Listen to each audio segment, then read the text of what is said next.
I'm Erin O'Byrne and welcome to Everything EFL podcast. I'm passionate about serving teachers and I offer training for schools and institutions whose language teachers need a little refresher, a change of mindset and some super practical ideas to put into their classrooms straight away.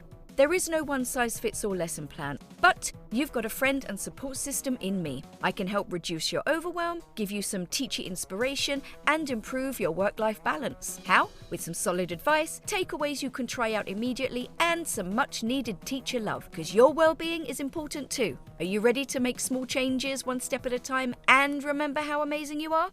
Let's go! Hello, you gorgeous teacher. If you're one of my lovely regular listeners, welcome back. And if you're brand new to Everything EFL podcast, you are most welcome and I hope you stick around. So this episode is going to be a little bit messy, not going to lie, but isn't every journey to start with? I'm just figuring things out and I make no apologies for that. Just before we get to it though, just in terms of messy, if you've tried to join my newsletter community and you haven't been successful, please try again. The links should all be correct now on my social media, on the show notes. I'm just a bit useless at tech. It's just part of who I am as a person. I'm owning it. I'm acknowledging it. So anyway, let's crack on. So if you've been following my social media, you'll know that I'm really getting into decoding. And I just want to share with you, what I've learned. And let's start with what decoding is. In its most basic form, if you're reading a word and you read the word cat, your brain recognizes these three letters and the sounds that they're associated with, k, a, t, and then your brain will recognize the whole thing. We often talk about whole word recognition and stuff like that, and that is very important, but your brain actually decodes those sounds first before your brain recognizes the word. It's just so fast that we don't realize. And we also use this with listening, and that's what I'm very interested as well. What your brain does when it listens is it breaks down spoken language into its phonemes, then its syllables, then its words and sentences. But it all starts with those individual sounds. And the problem is, and I'm sure you've all seen this before, and if you've learned English as a second language, you've probably had a few issues yourself. A lot of students, when they hear a stream of spoken English, especially authentic English, they can't understand it. Now, think about what I just said. I just said can't understand it. Now, think about which letters I didn't pronounce. Which letters were connected. If you read the sentence, I can't understand it, it's very easy to read and recognize the sounds, but that's not how we speak. I didn't pronounce the T in can't, and I did a glottal stop with the it, and it's all one continuous stream, right? So think about all of these things, the droppings of sounds, the combinations of words melding together, like wodya or wadya instead of what do you, is he becomes is he. There are tons of examples, and I'm not going to bore you with all of them now because this is just a very kind of basic 101 on decoding, and it's more about the beginning of my journey, like I said. And I'm going to invite you on it. Most of it will be on my social media, but I've made a promise to myself, and the promise is that I'm going to do everything I can in terms of reading and research and watching videos and experimenting to become an expert in decoding by the end of the summer so that, secondly, I can teach all of you how to do it. So I'm going to start with a fail that I had last week, and I'm not afraid to talk about that because, I watched a couple of videos about decoding and I thought, right, I'm ready to try it out. So I chose a video that was 2.5 minutes long, probably about 2 minutes too long, to be honest. It was about video games. Are they bad for you? And this was a B1 class, and I decided to use the whole video as a focus for the glottal stop and the flap. And the glottal stop is something that British people do a lot, like a bottle of water would be the most famous example, I suppose. And the flap it's more American, but, I would say party. Americans would say party. So the T becomes almost like a soft D, and your tongue flicks to the top of your mouth very, very fast. And that's a flap. And I thought it would be very useful because most of my students are South American. They get a lot of exposure to American English. And in the classroom, they have to deal with me and my accent. I thought, well, it's a good place to start. We've touched upon it before, so let's dive into it a little bit more deeply. Little side note, I've been doing the same thing with my B2 class with great success, but they're a lot stronger, so they've said, it's brilliant, we can completely understand everything you say now, but I didn't really want to tell you that story because, it doesn't really teach me anything. Anyway, back to my B1 class. Like I said, they're mostly from South America, bar one Turkish student whose listening skills are actually pretty good. Her decoding skills are very good. So the video was 2.5 minutes long. Like I said, that was my first mistake. From what I've been hearing, this kind of decoding should be sort of intensive, but very short, probably about 30 seconds. And then I got an idea from a video, which was firstly introduce the sound.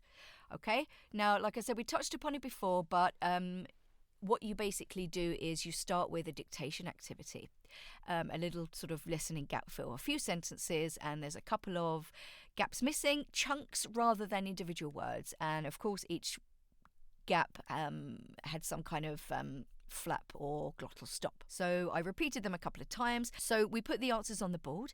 So the students had to write down what they heard, what was missing, and then we put all the answers on the board, including the wrong ones, right?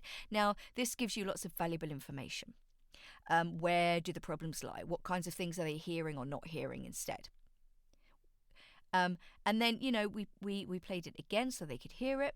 And then we moved on to the video. So I played the video a couple of times, did a gist question. And then what I did was select some sentences or phrases from the video with the glottal stop or flap in them. And then same thing, like a listening gap fill, the students listen to them and they fill in the gaps, right? This is my next mistake. I pretty much took every single phrase from the 2.5 minute video that had a glottal stop and did that. And of course we had to play it several times and it took forever. Again, like I said before, 30 seconds is enough. I should have just focused on that, but I just thought, sure, we'll give them all. And yeah, wrong, very wrong. They were exhausted. It was too much and it just took too long and slowed the lesson down completely. So really your intensive listening stage should only be about 10 minutes in all. It was probably more like half an hour. But anyway, after the exhaustion of that, we went on to the video. So they did the video.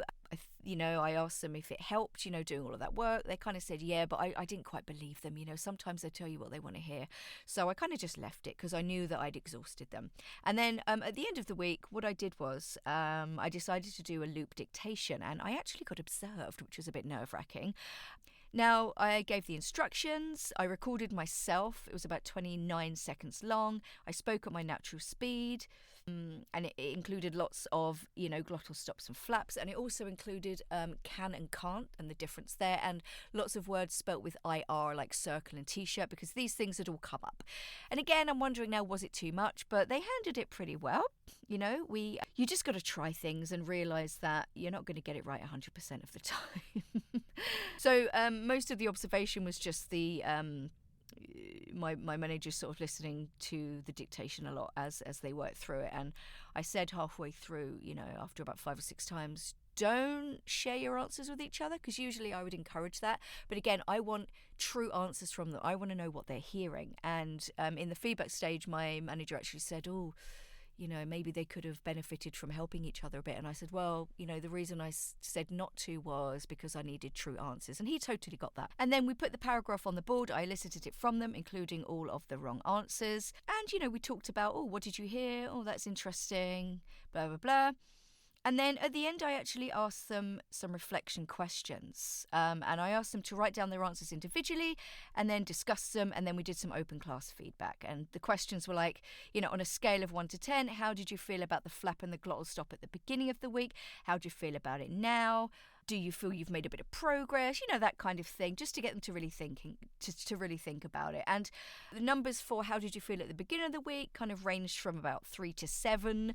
And then when I asked them, show me the amount of fingers for how you feel now, and it was anything from sort of 7 to 10. So that's good. That's a significant improvement.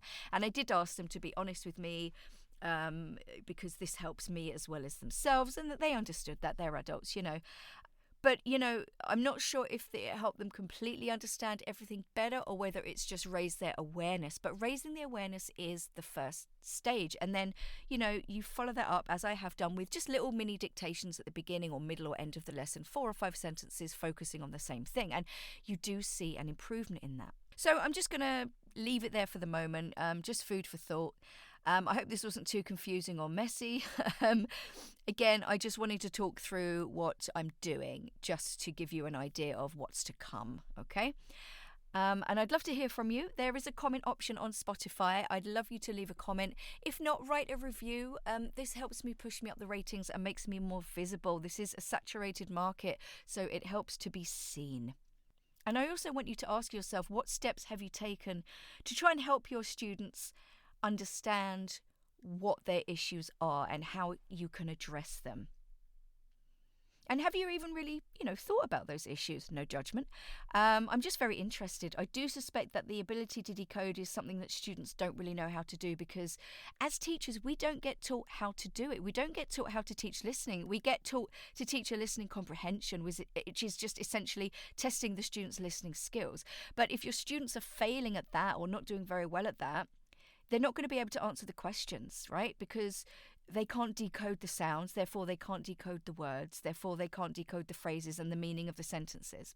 So please join my Breathe Easy Teacher newsletter community for updates about the Kakuma refugee camp that I'm working with. The link is in the show notes if you want to donate. These guys are refugees themselves. They're volunteering to teach groups of women who have been through all kinds of unimaginable trauma and are not given a very good start in life or opportunities in life.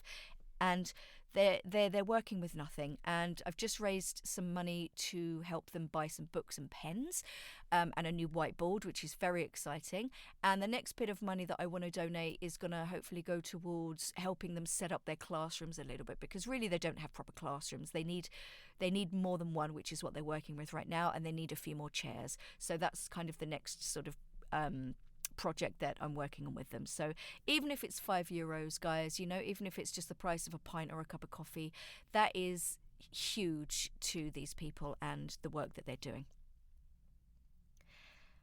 Please recommend me to your colleagues or share any of my stories or episodes or anything like that on your social media. And just keep looking after yourselves and remaining interested in your professional development. And you know that I am here to help you and support you, because I live to serve teachers. So look after yourselves, guys, and share the love. Bye.